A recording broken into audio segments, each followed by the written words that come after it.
Di video sebelumnya kan kita sudah membahas terkait pengisian partograf kebidanan ya. Nah, ini kita lanjut dengan pengisian atau pembuatan laporan persalinan.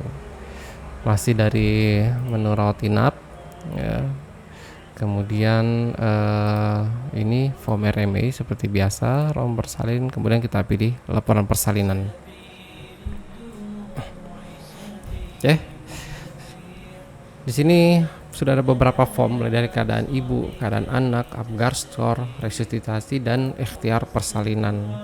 Nah, ini nanti silakan diisi juga ya, mulai dari awal dokter yang melakukan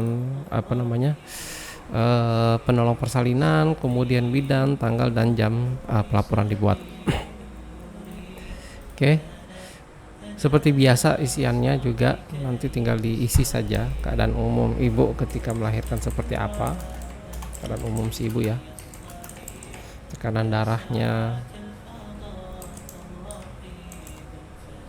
misalkan seperti ini, contoh aja, perdarahan, uterus, kemudian keadaan anak.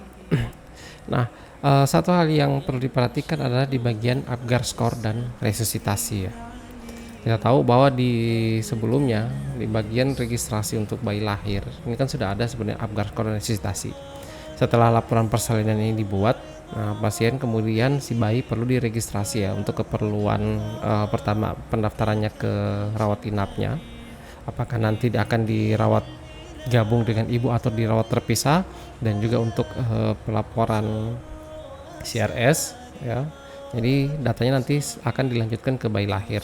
Nah, tentu di bayi lahir juga ada pengisian Apgar dan resusitasi. Oke.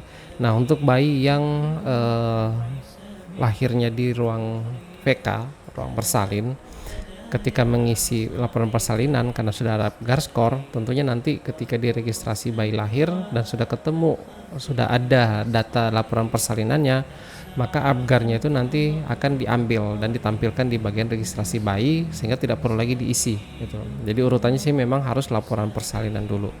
Oke, nanti akan kita contohkan. Pasien 082250, kemudian di sini kita isi Apgar skornya misalkan seperti ini ya.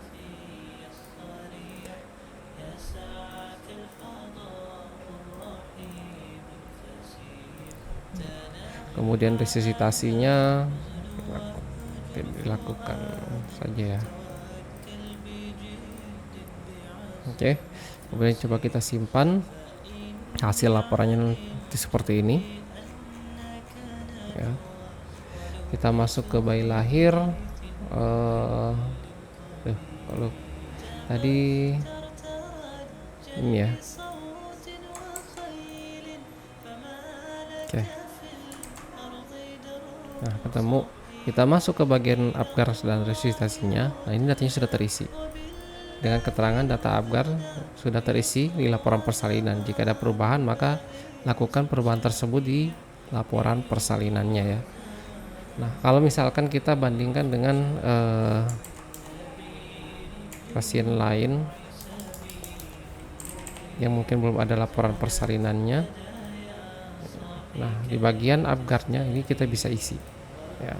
Di situ yang nanti membedakan. Kenapa? Karena di sini nanti mungkin saja ada kasus kita tahu bahwa pasien atau bayi lahir itu kan bisa di VK atau di OK lewat tindakan operasi ya. Maka nanti untuk yang ini mungkin lebih banyak kepake untuk bayi yang lahir di ruang OK gitu ya. Oke. Sekian untuk laporan persalinan, dan juga sedikit informasi lagi, laporan persalinan juga sama seperti di partograf itu juga akan keluar nanti di pemberkasan. Oke, sehingga nanti akan sangat membantu. Maka laporan persalinan tidak boleh untuk tidak dibuat ya. Oke, sekian, terima kasih.